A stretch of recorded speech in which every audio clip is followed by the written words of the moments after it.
Hi friends, Ayyanar துணை serial நீ வரப்போகிற எபிசோட்ஸ்க்கான ப்ரோமோ தான் இந்த வீடியோவில் பார்க்க போகிறோம். அங்கே ஃப்ரெண்ட்ஸ் பார்க்கலாம். கோர்ட்டில் சோழன் எனக்கு விவாகரத்து கொடுத்துருங்க, அவங்க விவாகரத்து வேணும்னு கேட்குறாங்க, நான் அவங்களுக்கு விவாகரத்து கொடுத்துட்றேன் அப்படின்னு சொல்லிட்டு வந்துட்டாரு. வீட்லேயும் சேரன்கிட்டையும் அதே மாதிரி தான் பேசினாங்க. ஆனால் அதெல்லாம் சோழன் எதுக்காக பண்ணியிருக்காரு அப்படின்றது இப்போ தான் நம்ம எல்லாருக்குமே புரியுது. அப்படி சொன்னால் நிலா காண்டாவா, அதுக்கப்புறம் விவாகரத்து வேண்டாம் அப்படின்னு அவள் சொல்லுவா அப்படின்னு நினச்சிக்கிட்டு ஏற்கனவே நிலாவுடைய மனசை நிறைய விஷயங்கள் பண்ணார்.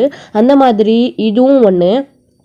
ஆனால் நிலா அதுக்கெல்லாம் பயப்படுறவங்க கிடையாது. அவர் ஏன் இப்படி பேசுகிறாருன்ற அப்படின்றது நிலாவால் புரிஞ்சிக்க முடியுது.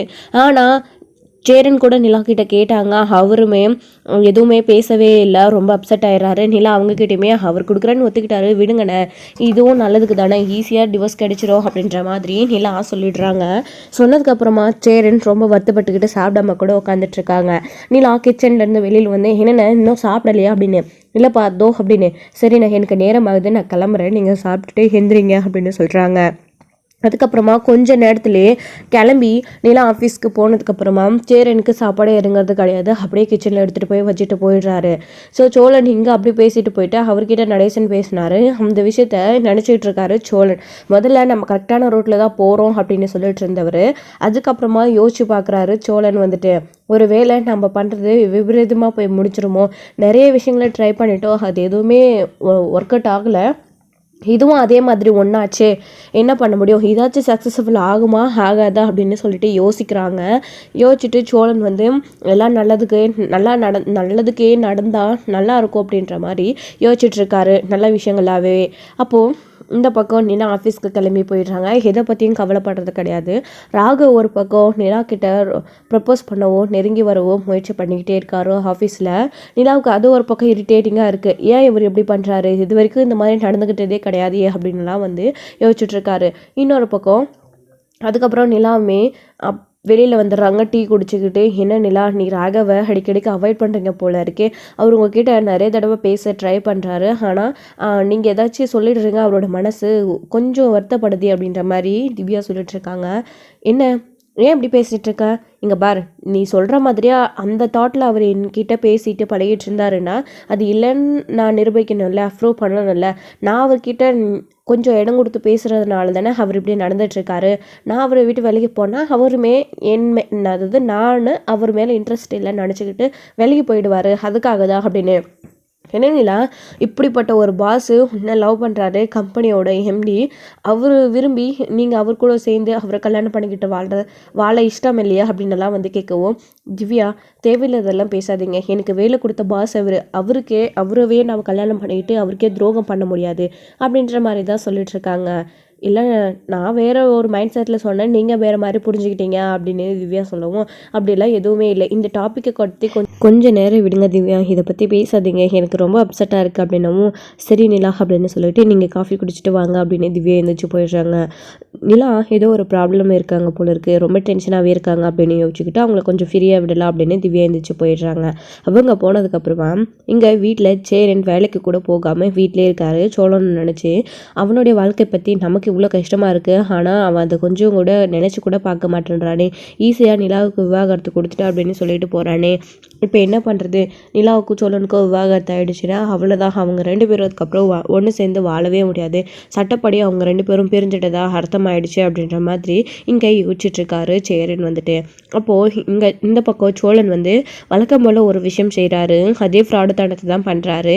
ஏற்கனவே ஒரு முறை அவங்க அம்மாவுக்கு ஃபோன் பண்ணி விஷயத்தை சொன்ன மாதிரி இந்த தடவையும் ஃபோன் பண்ணி விஷயத்தை சொல்கிறாரு.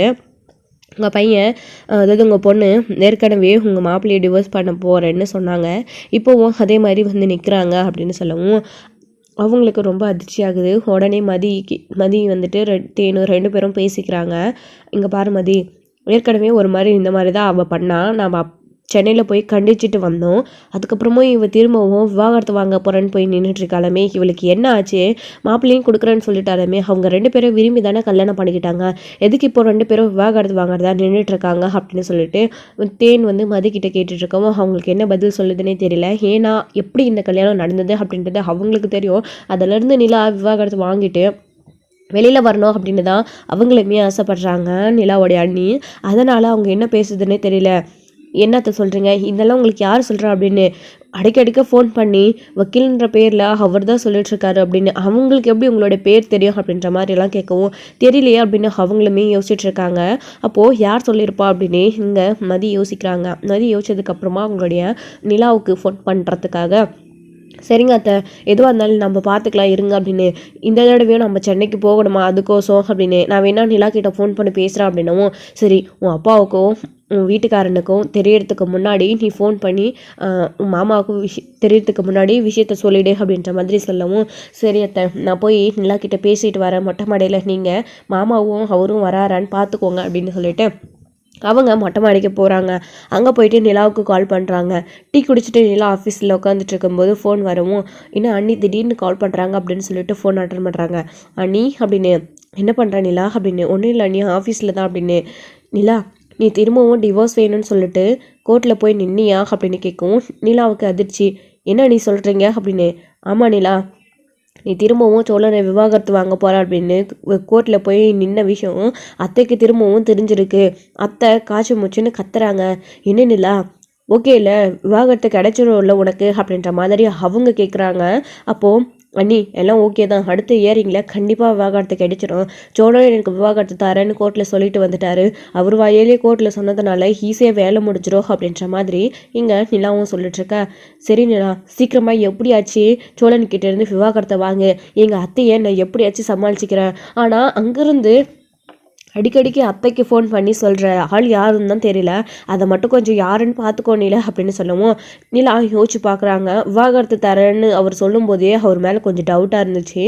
இதுவும் அவர் வேலையாக தான் இருக்கும் அப்படின்னு நிலா புரிஞ்சுக்கிறாங்க. சரி அண்ணி, அதை நான் பார்த்துக்கிறேன் அப்படின்னு சொல்லிட்டு, நீங்கள் அம்மாவை எப்படியாச்சும் பார்த்துக்கோங்க, நான் எப்படியாச்சும் அவர்கிட்டேருந்து விவாகரத்தை வாங்கிடுறேன். ஆனாலும் அம்மாவுக்கு இந்த விஷயத்தில் எந்த ஒரு ப்ராப்ளமும் வராதுன்றதை மட்டும் தெளிவாக சொல்லிடுங்க அப்படின்ற மாதிரி சொல்லிட்டு அவங்க பாட்டுக்கு அமைதியாகிடுறாங்க. சரி அப்படின்னு சொல்லிட்டு அவங்களுமே ஃபோனை கட் பண்ணிடுறாங்க. கட் பண்ணதுக்கப்புறமா கீழே இறங்கி வராங்க. அப்போ தேன் கேட்குறாங்க மதிக்கிட்ட, என்னாச்சு அவகிட்ட பேசுனியா, என்ன சொன்னா அப்படின்னு கேட்கவும், இல்லை அத்தை அப்படியெல்லாம் எதுவுமே இல்லையா, உங்களுக்கு அடிக்கடிக்கு யாரோ ராங் இன்ஃபர்மேஷன் கொடுத்துட்ருக்காங்க. இப்போ தானே நான் நிலா கிட்ட பேசினேன், அவங்க 2 பேரும் பிடிச்சு போய் கல்யாணம் பண்ணிக்கிட்டாங்க. நம்ம எல்லாரையும் மீறி நாம் ஏற்படுத்தி கொடுத்த கல்யாணத்தை, அதாவது நடத்தி வைக்க இருந்த கல்யாணத்தை மீறி பண்ணிக்கிட்டாங்க போலீஸ் ஸ்டேஷனில். அப்படி இருக்கிறப்போ அவங்க எப்படி அத்தை பிரிய முடியும்? அதெல்லாம் இல்லை அத்தை, நீங்கள் ஏதோ சும்மா மனசை போட்டு குழப்பிக்காதீங்க. முதல்ல அந்த நம்பர் யாருன்னு சொல்லிட்டு அதை பிளாக் பண்ணுங்கள், தேவையில்லாத உங்களுக்கு ராங் இன்ஃபர்மேஷனை கொடுத்துக்கிட்டே இருக்காங்க அப்படின்ற மாதிரி மதி வந்து சொல்லிடுறாங்க தேன்கிட்ட. அவங்களுமே அப்படியா, ஓ நாம் ஏற்கனவே போய் அவகிட்ட கேட்கும்போது கூட அவங்க 2 பேரும் ஒன்றா தானே இருந்தாங்க, அப்போது தப்பாக தான் ராங் இன்ஃபர்மேஷன் யாரோ கொடுத்துருக்காங்க அப்படின்னு நினச்சிக்கிட்டே அமைதியாகிடுறாங்க. அவங்கள மதி அதே இதுன்னு சொல்லி அவங்கள எதுவுமே அடுத்த யோசிக்க விடாமல் வாயடிச்சிடுறாங்க. ஸோ இங்கே நிலா இந்த விஷயம் கேள்விப்பட்ட உடனே அடுத்து சோழனுக்கு ஃபோன் பண்ணுறாங்க. சோழனுமே, வா வா வலிக்கிட்டு வந்துட்டியா, எனக்கு ஃபோன் பண்ணுற, தெரியும் நீ ஃபோன் பண்ணுவ அப்படின்னு. ஆடு தானாக வந்து மாட்டுது அப்படின்னு யோசிச்சுக்கிட்டு, ஏது சொல்லுங்கள் என்ன வேணும் அப்படின்னு சொல்லிட்டு ஃபோன் அட்டன் பண்ணி பேசவும், எங்கே இருக்கீங்க அப்படின்னு. தோ சவாரி தான் அப்படின்னு. முடிஞ்சிடுச்சா அப்படின்னவும், அவ்வளோதாங்க இறக்கி விட்டுட்டு போயிட்டுருக்க ஸ்டாண்டுக்கு அப்படின்னு சொல்லவும், சரி நான் உங்களை பார்த்து பேசணும், நீங்கள் வர முடியுமா அப்படின்னு. சரிங்க, என்ன பார்த்து பேசணுமா, என்ன விஷயம் அப்படின்னு. வர முடியுமா முடியாதா அப்படின்னு நிலா கேட்கவும், நீங்கள் கூப்பிட்டா வரமாட்டேனா, எங்கன்னு சொல்லுங்கள் அப்படின்னு கேட்கவும், நீங்கள் ஆஃபீஸ்க்கு வாங்க, என்னை பிக்கப் பண்ணிட்டு போங்க, அப்புறம் நான் சொல்கிறேன் அப்படின்னு சொல்கிறாங்க. சரி ஓகே அப்படின்னு. எப்போங்க இப்பயே வரவா அப்படின்னு. இல்லை இல்லை ஆஃபீஸ் முடிஞ்ச பின்னாடி ஈவினிங்காக வாங்க அப்படின்னு சொல்கிறாங்க நிலாவுமே. சரி ஓகே அப்படின்னு சொல்லிட்டு சோழனுமே ஃபோனை கட் பண்ணிடுறாங்க. அதுக்கப்புறமா சோழன் ரொம்ப சந்தோஷத்தில் துள்ளி குதிச்சிட்ருக்காரு. நாம் பண்ண விஷயம் ஒர்க் அவுட் ஆகுது. அவள் அம்மாவுக்கு ஃபோன் பண்ணி விஷயத்த சொன்ன உடனே அவங்க ஃபோன் பண்ணி பட்டாசு போல் வெடிச்சிருப்பாங்க போல இருக்குது. அதான் வந்து விஷயம் தெரிஞ்சதுனால இவன் எம்பளுக்கு கூப்பிட்றா. ஒருவேளை நாம் தான் சொல்லியிருப்போம், டவுட் வந்திருக்கோமோ, இல்லை அவங்க அம்மா திட்டினதுக்கப்புறம் மனசு மாதிரி நானும் கோர்ட்டில் டிவோர்ஸ் தரேன் அப்படின்னு அவர்கிட்ட ஒத்துக்கிட்டேன், அதனாலேயே நமக்கு ஃபோன் பண்ணி வர வச்சு இந்த விவகாரத்தெல்லாம் வேண்டான்னு சொல்லதான் ஃபோன் பண்ணுவா அப்படின்னு சோழன் யோசிச்சுட்ருக்காரு. அதுக்கப்புறமா அவருமே வந்து சவாரியிலேருந்து நிலாவை பிக்கப் பண்ணுறதுக்காக எப்பயும் போல் டைமுக்கு முன்னாடியே வந்து வெயிட் பண்ணிகிட்ருக்காரு. அப்போது இங்கே நிலா ஆஃபீஸ்லேருந்து கீழே இறங்கி வராங்க. ராகவ் அதை பார்க்குறாங்க. என்ன நிலா, நான் உங்களை ட்ராப் பண்ணுவேன் அப்படின்னு. இல்லை ராகவ் பரவாயில்ல, நான் சோழன் வந்திருக்காரு, அவர் கூடவே போகிறேன் அப்படின்னு. உடனே ராகவுக்கு அவ்வளோ கோவம் வருது. ஏன் நிலா, எப்போ பார்த்தாலும் இவர் உங்களை பிக்கப் பண்ண வந்துட்டே இருக்காரு, அவருக்கு வேலை வெட்டியே இல்லையா அப்படின்னு. ஏ ராகவ், உங்களுக்கு என்ன சோழன் மேலே கோவம்? அவர் என்ன பிக்கப் பண்ண வராரு, நான் தான் அவரை வர சொன்னேன் அப்படின்னு. ஓ நீ வர சொன்னியா, சரி நிலா அப்படின்னு ராகவ் மழுப்பிடுறாரு. ஏன்னா நிலா ஏன் சோழன் கிட்ட இவ்வளோ கோவப்படுறீங்க அப்படின்றதுனால ராகவ் அமைதியாயிடுறாங்க. நாம நிலா கிட்ட கோவப்படுறதுனால அதுக்கப்புறம் நிலாவுக்கு நம்ம மேலே இருக்கிற அஃபெக்ஷன் வந்து கம்மியாயிடும். ஏற்கனவே நம்ம கிட்ட பேசாமல் அவாய்ட் பண்ணிட்டு இருக்கா. இப்போ நம்ம இந்த மாதிரிலாம் பேசணும் அப்படின்னா கண்டிப்பாக நிலாவுக்கு நம்ம மேலே கோபம் அதிகமாகிடும். அப்புறம் கண்டுக்கவே மாட்டா அப்படின்ற மாதிரி ராகவ் அமைதியாயிடுறாரு. அப்புறம் சரி நிலா யூ கேரியன் அப்படின்னு சொல்லவும் அவங்க பாட்டுக்கு நிலாவும் கிளம்பி சோழனை பார்க்க வராங்க. அவ்வளோ கோவத்தோடு வராங்க. சோழன் இதை பார்த்து என்ன இது இவ்வளோ கோவமாக இருக்கா, நம்ம நினச்ச விஷயத்தில் ரெண்டில் எதுவாக இருக்கும் அப்படின்னு சோழன் யோசிச்சுக்கிட்டே என்னங்க வர சொன்னீங்க ஏதோ பேசணும் அப்படின்னு, எங்கேயாச்சும் கிளம்புங்க இங்கேவா பேச முடியும் அப்படின்னு சொல்லவும் ஆள் இல்லாத இடமா பார்த்து நிறுத்துங்க அப்படின்றாங்க. ஓ ஆள் இல்லாத இடமா பார்த்து நிற்க சொல்கிறா. ஒரு வேலை கட்டி பிடிச்சி கிஸ் கொடுப்பாளா, இல்லை இந்த விவாகரத்து வேண்டான்னு சொல்வாளா, சோழா நம்ம நினைக்கிறது நடக்குமா அப்படின்னு சொல்லிட்டு யோசிச்சுக்கிட்டே சோழன் கூப்பிட்டுட்டு போகிறாரு. ஆனால் இங்கே நடேசன் சொன்ன விஷயம் மாதிரி தான் இப்போ நடந்துட்டுருக்கு. அவங்கக்கிட்ட சோழன் இறங்கி போயிட்டுருக்க வரைக்கும் தான் நிலா கெத்தாக இருந்தாங்க. இப்போ அவங்க வெளியே போகிறத நினச்சி நிலாவுக்கு ஒரு வித வருத்தமும் கிடையாது. நமக்கு ஈஸியான வேலை முடிஞ்சிருச்சு அப்படின்னு தான் நிலா நினச்சிட்டு இருக்காங்க. அப்போது அவங்க பாட்டுக்கு கிளம்பியும் போகிறாங்க.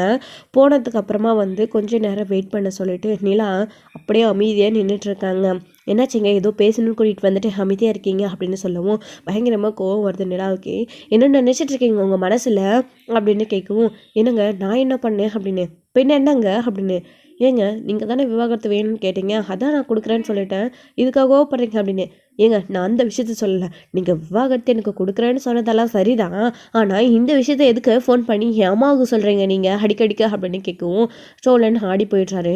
என்னங்க நான் அப்படியெல்லாம் எதுவும் பண்ணலையே அப்படி இப்படின்னு நடிச்சிட்ருக்காங்க. அப்போது நிலா இருந்துக்கிட்டு நடிக்காதீங்க சோழன், போதும் வாயை முடுறீங்களா, நீங்கள் இன்னும் திருந்தவே இல்லைல்ல, நீங்கள் எதுவும் திருந்தி நல்லவர் மாதிரியே அங்கே கோர்ட்டில் வந்து நான் பொறுக்கி நான் அப்படிப்பட்டவன் பொண்ணுங்க கிட்ட பேசுகிறவன் அப்படி இப்படின்னு பேசுனீங்க, அதெல்லாம் உண்மை தானே, உண்மையாக இருக்க போய் தானே உங்கள் வாயிலே அது வருது, என்னமோ நான் சொன்னதை நீங்கள் குத்தி காட்டுற மாதிரி அங்கே பேசிட்டு வந்தீங்க, உண்மையிலே நீங்கள் அப்படி தானே நடந்துட்டு இருக்கீங்க அப்படின்னு சொல்லவும், ஏங்க இப்போ கூப்பிட்டுட்டு வந்து ஏதோ பேசிட்டு இருக்கீங்க அப்படின்னு. சோழன் இதை பற்றி பேசதான் நான் இங்கே வர சொன்னேன், என் அம்மாவுக்கு எப்படி இங்கேருந்து நம்ம கோர்ட்டுக்கு அடுத்த நிமிஷம் அவங்களுக்கு ஃபோன் போகுது, அதுவும் அந்த ஃபோன் நம்பர் யாருதுன்னே தெரியல, ஹனோ நம்பர் அப்படின்னு சொல்கிறாங்க.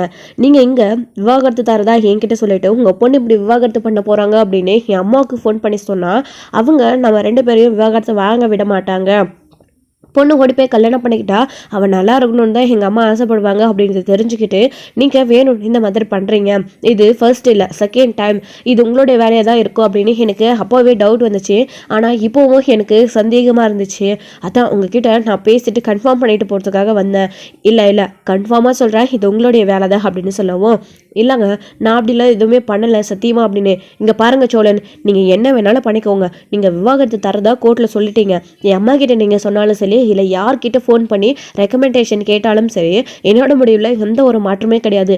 சரி நீங்கள் சொல்கிறதுமே ஒரு விதத்தில் கரெக்டு தான், அதுவும் சரிதான், என் அம்மாவுக்கு நாலு பின்ன நான் விவாகரத்து வாங்குறேன்ற விஷயம் தெரியணும்ல, அது எனக்கு ஈஸியாகி போச்சு, இப்போவே நீங்களே விஷயத்த சொல்லிட்டீங்க, இட்ஸ் ஓகே பரவாயில்ல, ஆனால் இதை நீங்கள் திருட்டுத்தனமாக சொன்னது தான் தப்பு, அப்படியெல்லாம் என் அம்மா உடனே நீ டிவோர்ஸ் வாங்காதன்னு சொன்ன உடனே என்னோட மனசை நான் மாற்றிப்பா உங்கள் கூட சேர்ந்து வாழ்ந்துருவேன் நீங்கள் தப்பு கணக்கு போட்டிங்க இல்லைங்களா, அதுதான் ரொம்ப பெரிய தப்பு, கண்டிப்பாக நான் விவாகரத்து வாங்க போகிறது கிடையாது, நீங்கள் விவாகரத்து கொடுக்குறேன்னு சொல்லிட்டீங்க, அதாவது கேஸை வாபஸ் வாங்க போகிறது கிடையாது, கண்டிப்பாக உங்ககிட்ட இருந்து நான் விவாகரத்து வாங்குவேன், அடுத்த இயரிங்கில் விவாகரத்து கிடைச்சிடும், நீங்கள் பண்ண விஷயத்தினால என்னோட மனசு மாறும்னு நீங்கள் நினச்சிருந்தீங்கன்னா அதை எப்போவே தூக்கி எறிஞ்சிருங்க, இதுக்கப்புறமாச்சு இனி என் வாழ்க்கையிலே ஏதோ ஃப்ராடுத்தனம் பண்ணாமல் இருங்க, அது போதும் எனக்கு, ப்ளீஸ் தயவு செஞ்சு இந்த ஒரு விஷயத்துலையாவது உண்மையாக இருங்க, உண்மையை பேசுங்க, நீங்கள் கோர்ட்டில் சொல்லிட்டு வந்தது உண்மையாக இருக்கணும் அப்படின்னு நான் நினைக்கிறேன், எனக்கு விவாகரத்து வேணும், இதை தாண்டி நீங்கள் மற்றவங்க ஏதாச்சும் சேர்ந்து பண்ணணும் அப்படின்னு பிளான் பண்ணிங்கன்னா என்னோடய விஷயத்தில்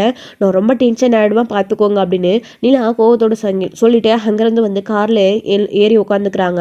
அப்போது சோழனுக்கு என்னடா சோழன் நம்ம யாருக்கும் தெரியாதுன்னு பண்ண விஷயம் இப்படி நிலாவுக்கு தெரிஞ்சிச்சு, நம்ம மேலே டவுட் வந்துருச்சு, எல்லாத்தையும் கண்டுபிடிச்சிட்டாலே அப்படின்னு திருன்னு முடிச்சுட்டு வந்து காரை எடுக்கிறாரு. காரை எடுத்துகிட்டு போய் வீட்டுக்கு விடுறாரு. வீட்டுக்கு போன உடனே நிலா வேகமாக பைய எடுத்துகிட்டு போய் டோர் சாத்திக்கிறாங்க உள்ள. அப்போது சேரன் கேட்குறாரு, என்னாச்சுடா என்ன பண்ண, ஏன் நிலா இவ்வளோ கோவமாக இருக்குது அப்படின்னு. ஆனால் நான் என்னென்ன பண்ணேன் அப்படின்னு. இல்லைண்ணா இவன் என்னமோ பண்ணியிருக்கான், வழக்கம் போல் அவங்க கோவமாக படுத்த பார்த்தா இவன் தான் ஏதோ பண்ணியிருக்கான் அப்படின்னு சொல்லவும், என்னடா பண்ண அப்படின்னு. அப்போ தான் சோழன் சொல்கிறாரு, இல்லைண்ணே நான் விவாகரத்து அவளுக்கு கொடுக்குறேன்னு சொல்லிட்டேன். ஆனால் அதை என் மனசில் இருந்தோம், நான் மனசளவுலையும் இதை யோசிச்சு சொல்லலைண்ணே. ஏதோ அப்படி சொன்னாலாச்சும் அவளோட மனசு மாறும்னு சொன்னேன். அது மட்டும் இல்லாமல் விவாகரத்து வாங்க போகிறது அவளோட அம்மாவுக்கு ஃபோன் பண்ணி சொல்லிட்டேன். அவள் அம்மா ஃபோன் பண்ணி விஷயத்த சொல்லியிருக்காங்க போல இருக்குது. அது நான் தான் சொன்னேன்னு அவள் கண்டுபிடிச்சிட்டு கோவப்பட்டானே அப்படின்னு. அண்ணே போச்சுண்ணே, இவங்க கூட, அதாவது அவங்க இவன் கூட சேர்ந்து வாழ்றதுக்கு இந்த கொஞ்சம் நஞ்ச நம்பிக்கையும் போயிடுச்சுண்ணே இவன் பண்ணுற வேலையினால. உண்மையிலே இவன் நல்லா இருக்கட்டும் அவங்க அப்படின்னு நினச்சி விவாகரத்து கொடுக்க முடிவு பண்ணிட்டான் போல இருக்குது அப்படின்னு நான் நினச்சேன். ஆனால் இப்படி பண்ணால் அவங்களோட மனசு மாறன் முட்டாள்தனமான ஒரு விஷயத்தை யோசிச்சுக்கிட்டு விவாகரத்து கொடுக்கணும்னு நினச்சிருக்கான் பாருங்கள். இப்போ இந்த விஷயம் அவங்களுக்கு தெரிஞ்சிருச்சு. கண்டிப்பாக இதுக்கு மேலேயும் இவன் மேலே அவங்களுக்கு துளி அளவு கூட நம்பிக்கை வராதுன்னு. அவ்வளோதான் அப்படின்னு சொல்லிட்டு பாண்டியன் சொல்லவும், ஏண்டா சோழா அப்படின்னு சேரின்னு கேட்டுட்ருக்காரு. ஸோ இதோட இந்த எபிசோடு வந்து முடிச்சிருக்காங்க. அடுத்தடுத்த எபிசோடில் என்ன நடக்க போகுது அப்படின்னு தான் வெயிட் பண்ணி நெக்ஸ்ட் பார்க்கலாம். First thank you. இந்த வீடியோ பிடிச்சிருந்தா லைக் பண்ணுங்கள், ஷேர் பண்ணுங்கள், கமெண்ட் பண்ணுங்கள், மறக்காமல் பெல் ஐக்கனை கிளிக் பண்ணி வச்சுக்கோங்க.